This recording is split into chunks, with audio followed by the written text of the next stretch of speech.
LaxFactor Podcast. What is up, college lacrosse fans? You are watching another episode of the LaxFactor Podcast. I'm losing count, 80, 81, something like that. This is the weekend preview and lines setting show.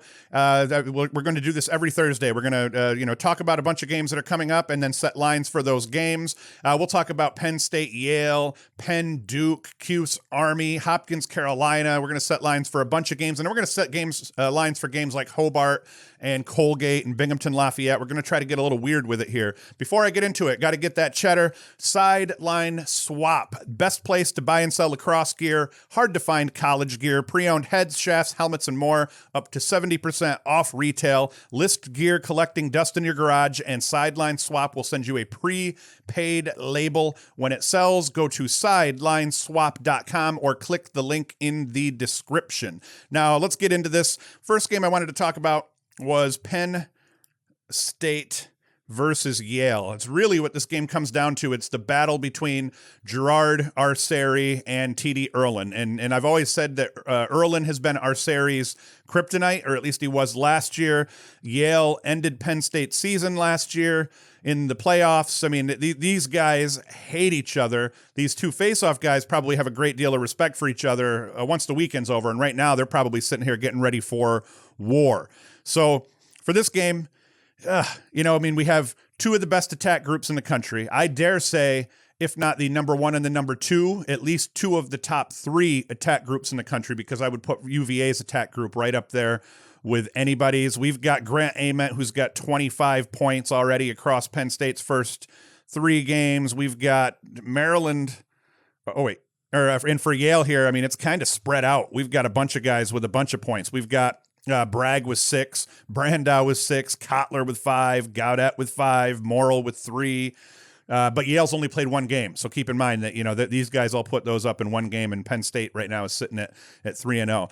I originally liked Yale in this game, but Adam Skatis and I, he's going to eventually come on, and we'll start doing this Thursday show together more often than not, I believe, and we'll set the lines together right here in the show. But I believe that I had Yale initially in this game. I wanted to go with Yale at, I think I said minus 1.5. Yale by 1.5, and he kind of talked me out of it for good reason. A, it's at Penn State.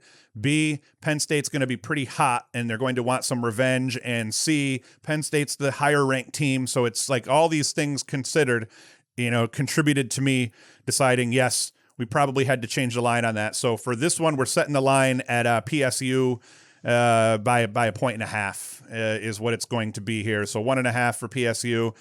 Penn State University, but I think it's going to be a crazy game, a game that everybody needs to watch. It's probably going to be on the Big Ten Network or Big Ten Plus. If it is, it's worth getting a month of Big Ten Plus just to watch it. I think you can get the Penn State version of that for like $9.95 instead of getting a whole month unlocked at $14.95. But it's going to be a hell of a game here, and it's one that I'm 100% going to watch. So Penn State 1.5. That is what we're going with there. The next game that I wanted to talk about is going to be Virginia and Princeton. Virginia and Princeton, last year this game came down to a goal. Last year, Princeton would have upset Virginia in New Jersey if it wasn't for Birkinshaw, the goalie that's not even at Virginia anymore. He's now the starting goalie for Penn. So it was a really good game. Sowers didn't put up a bunch of goals, but he had a bunch of assists in the game. And the kicker just comes down to Mike Sowers is a huge, huge threat. He is impossible for teams to contain. You can't contain him. You can't stop him. You can't do anything. So I feel like we're going to get a really healthy dose of Mike Sowers in this game. I feel like Virginia's attackmen, Moore, Laviano, Kraus, that's one of the best 3 attack units in the country. And Princeton doesn't have that kind of supporting cast around Kraus or around Sowers, but what Princeton does have is Sowers and a bunch of guys that can shoot and can put balls past goalies around him. So, I mean, I really think that's what they need. What it's going to come down to here, face-off X, PD LaSala, can they keep him off the board? LaSala's not the guy that's going to come in and win 75% of the faceoffs in a game, but he is the kind of guy that's going to win 55% of the faceoffs in the game and then maybe score a goal or two in a game like this. So transition-wise, can Princeton stop Virginia's transition at the faceoff X? Can they stop their transition from defense to offense? And if they can stay in this game. I think what we set this one at here, regardless, though, was UVA at 3.5. UVA by 3.5 points here. I probably in this one might even take UVA at minus 3.5. But in terms of just the line, 3.5 point favorite for Virginia. And then the next game I wanted to talk about, I'm kind of just ripping through these things randomly here, was Syracuse and Army. Army had beaten some people up badly so far coming into the season. They beat up Rutgers. They beat up UMass. Both surprises because Rutgers and UMass both have very formidable offenses, and overall they've been solid teams. I mean, they're not lighting the world on fire or anything like that, but UMass last year was a really good team, and they brought back offensively pretty much everybody. So for Army to beat up UMass the way they did, I was surprised. But then Army turns around, goes down to Marist, and then gets blown out by Marist. And the big thing in that game, Army couldn't cover anybody. Army had face-off issues, and Army's goalie, Schupler, he didn't have a 78% save percentage. If he did, this is a ball game. He didn't. He had his first down game of his career here, so Army loses. I am not at all, I do not think in any manner the Army is going to come into the Dome and just fall apart. I think the Army is going to regroup. I think they're going to come into the Dome and it's going to be a dogfight. I think they're going to play angry, fast, physical. I think they're going to put some points on the board, and Syracuse is going to be forced to outscore Army, but outscore Army they will. What we set the line for this one at was put Cuse as a 2-point favorite. So, and in this one, I might even take Cuse at -2, but that's one that wouldn't be a terrible bet, but we're trying to nail a couple of these here. So we're saying Cuse by 2 for the Army-Syracuse game. And what it's going to come down to Army, they need Schupler to play like Dolan. I think that was whatever the BU goalie's name is. They need Schupler to play like that. They need Schupler to play like he's been playing in order for this to be a ball game. If Schupler comes out and is under 50% between the pipes, then Syracuse is going to win this probably by more than 2 goals. If Schupler can come in and play solid, this is an interesting ball game. Army is going to match up well, I think, with Syracuse's attack. I think where Army is going to have a problem, like everybody, is they're going to have a hard time matching up, not just with that first midfield line, but matching up with the twos that Syracuse puts out there. They're going to invert midfielders against Army in this defense and try to force Schupler to turn around, as much as possible. A lot of teams that don't shoot well, one of the things that you can try to do, start dodging and attacking from X a little more, because then a goalie's not just standing there watching a midi dodge down the alley and trying, he can see the ball and he's kind of set in between the pipes where he wants to be. You want to dodge from X, force the goalie to turn around, and then get set as you're popping the ball back out top and taking shots. I think Syracuse will do that a lot on Schupler, and we'll see how that works out. But yeah, Syracuse 2-point favorite in that one. Another one that we're going to set here was Hopkins and Carolina. This one was tough too, because the game's being played at Hopkins. We don't know what Epstein's condition is going to be. We don't know if he's 100% come this game. We don't know if he'll be 90, 80, 70, or if maybe he doesn't even play in this game. One thing that's for sure, Carolina's offense is for real, and Hopkins is lucky that its defense hasn't looked bad thus far. They've actually played better than I expected them to as a unit. So I feel like Hopkins is going to do probably a decent job of not getting beat up, but I think that it all comes down to is Epstein playing. So for this line, we set it assuming Epstein's going to play, but not necessarily be 100%. So sadly, at Homewood, UNC, we have set as a 3-point favorite over Hopkins. If Epstein doesn't play, that number's gone. When you got a game where Cole Williams last week or over the weekend got shut out and didn't put up any points, that's kind of brutal, and that's a bad sign for this Hopkins offense. So they need Epstein to play. So UNC by 3 if Epstein does play, and if he doesn't, pray for Hopkins. I mean, it's not like they're going to get totally blown out, but it could change it, 5, 6, 7 goal game. UNC is explosive, and they can score goals in bunches. Hopkins is streaky and is prone to giving up goals in bunches. So we're going to say UNC by 3 for that one. Another great game, Maryland Navy. Navy at Maryland, technically. So Maryland dropped the ugly one here on Tuesday, and Maryland has been playing and winning games by the skin of their teeth. They've been flying by the seat of their pants. They every game they've been down by a decent margin. They've come back. They have won. That finally bit them in the ass, and they did not win against Villanova. They got a loss, but they're going to come back and play hard. They're going to learn from this. They're not, Maryland is not an overrated team. Maryland is right where they need to be. So Navy at home. I like Maryland's chances here. I think that the Maryland offense is going to do well. The kicker being that Navy has been capable and shown that, yes, we can put some points up. They dropped 19 on Furman, but that was Furman. That's not Maryland. And Maryland's got an improved goalkeeper this year. Their defense has proven to be pretty solid. Their midfielders are playing well. Their attackmen are off the charts playing well. So what we need to do here is Navy is going to have to control that attack group and try to see if they can limit Wisnowskis and Bernhardt. Maybe DeMeo will end up smoking them. We're not sure how that's going to go.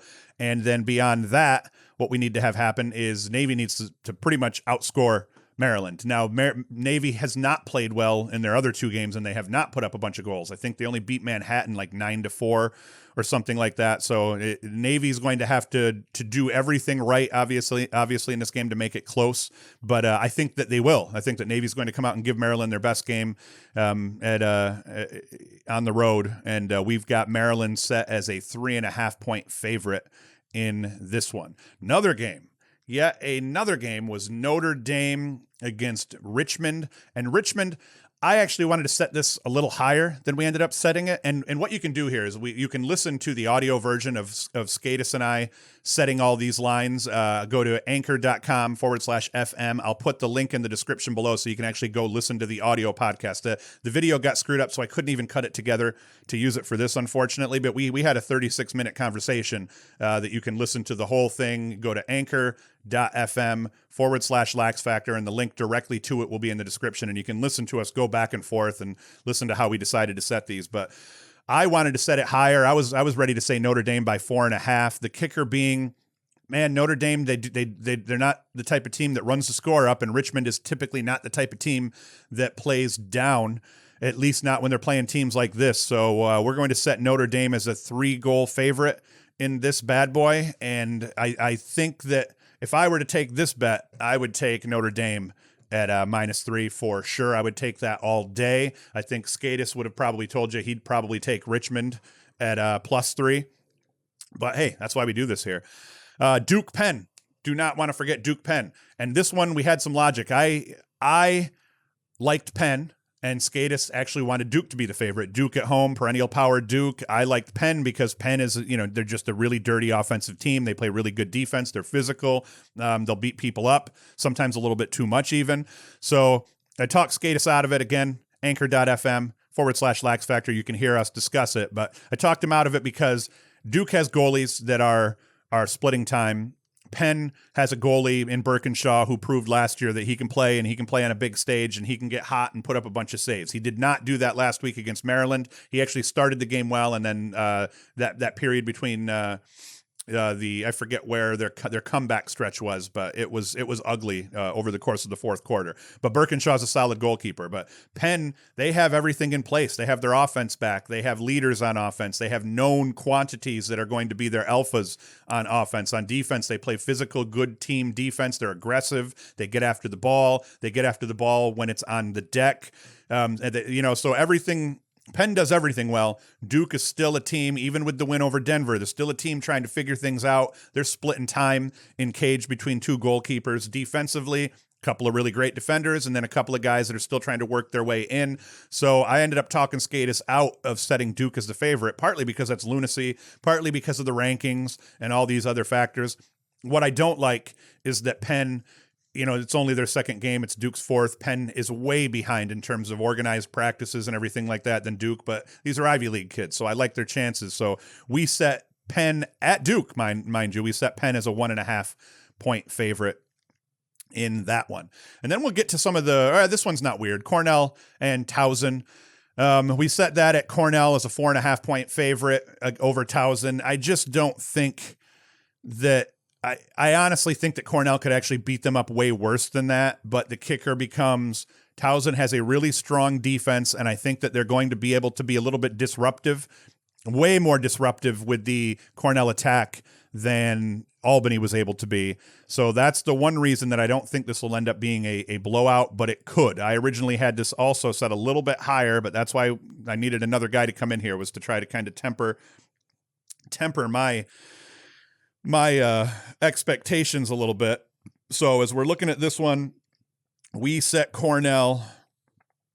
Hold on, where am I here? Okay, yeah, I was like, oh my gosh, that's a Friday game. That's why it was screwing me up so bad. So this game's being played at Towson. It might even be a neutral site, but it shows that Towson is the home team. So yeah, Cornell 4.5-point favorite, I think, in this game. In this one, if I was taking this bet, I would probably take Cornell at -4.5. I'd probably take that all day and feel very comfortable with that one, honestly. And I once again, Skatis and I typically go opposite on these. He believes in the team's ability to cover. I typically believe in a team's ability to cover on the other side and beat the team up. So it'll be interesting, but we're setting Cornell as a 4.5-point favorite. Sticking with the upstate New York teams, Hobart, they are playing. Who is Hobart playing? Hobart is playing.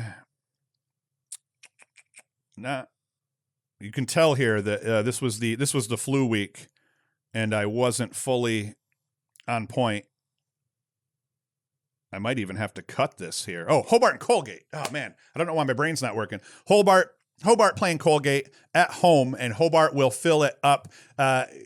Princeton, they beat Colgate by 11. Syracuse beats Colgate, by 7 or 8 or something like that. I mean, Colgate has gotten beat up pretty well by teams so far, and Hobart and Colgate typically play really tough games.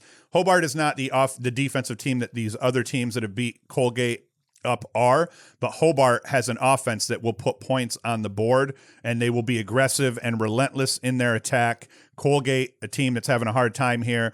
So once again, this is one that I thought this could actually be a blowout, similar to what we saw UNC do to Colgate, but I don't think that's going to happen. But so we're setting this one as Hobart at home as a 5-goal favorite over lowly Colgate here. Colgate's having a hard time, but listen, this is one.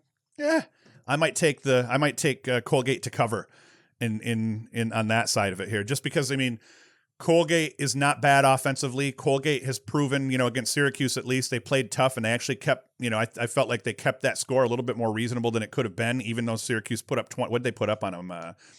21, 19. Syracuse put up a bunch of points on them. So I might even take Colgate to cover on that one, but we set this at Hobart at 5-goal favorite for Hobart.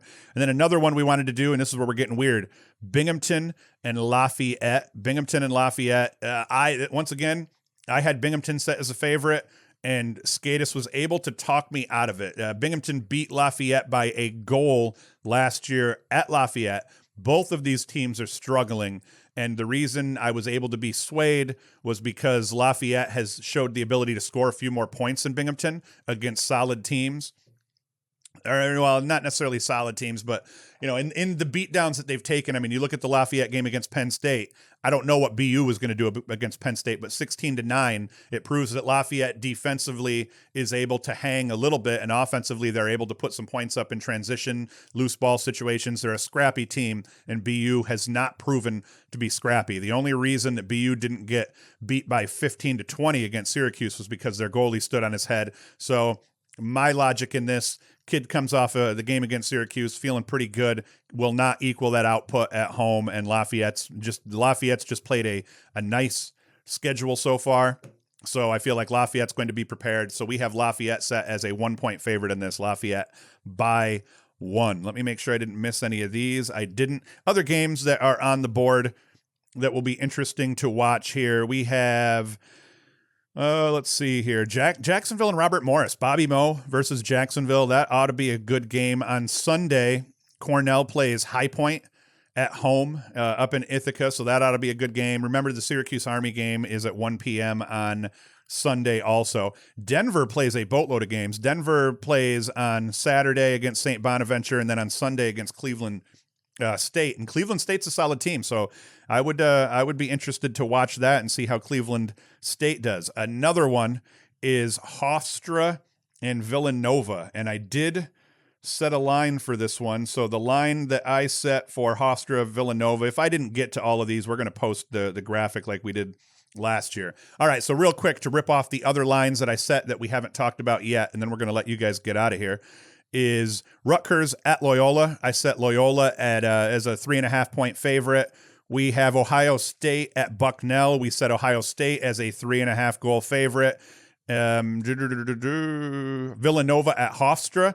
I'm not going to front on Hofstra this time, even though Villanova's coming off a big win over Maryland. I am going with Hofstra as a 2.5 goal favorite over Villanova for this one. And then I did set the High Point and Cornell line. I'm thinking High Point's played tough. They played some close games here with equally matched opponents. I think Cornell is not going to have a problem with them. So I've set Cornell as a 4.5-point favorite over High Point. So those are the lines. There is a bunch of games to watch here this weekend. As always, be sure to like, subscribe, hit the notification bell so that you're notified when we put out more videos. Be sure to visit Sideline Swap. Get yourself some used lacrosse gear. Sell your used lacrosse gear.